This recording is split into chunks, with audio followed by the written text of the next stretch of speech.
रामकृष्ण हरी माऊली. तर चला आज मुगाच्या डाळीच्या वड्याची भाजी बनवूया. त्यासाठी कांदा, लसूण, कोथिंबीर कापून कढीपत्ता आणि वडे काढून घेतलेले आहे. आणि त्यानंतर आता वडे मी गरम तेलामध्ये थोडा वेळ परतून घेते, लाल होईपर्यंत. जास्त पण लाल नाही होऊन द्यायचे.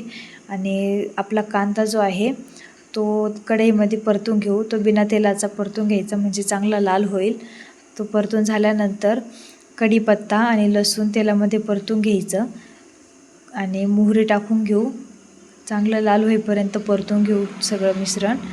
त्यानंतर आपण त्याच्यामध्ये तो परतलेला कांदा टाकू आणि त्याला मस्त तेल सुटेपर्यंत परतून घेऊ.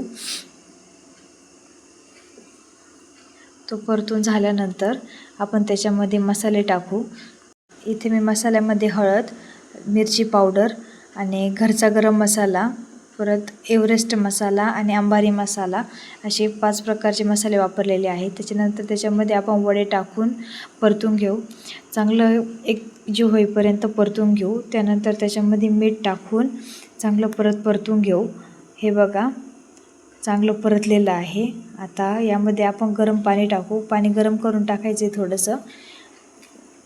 त्याच्यानंतर त्याच्यामध्ये शेंगदाणा कूट टाकू. उकळी आल्यानंतर तुम्हाला जितकी भाजी घट्ट पाहिजे त्यानुसार तुम्ही शेंगदाण्याचं कूट टाकू शकतात.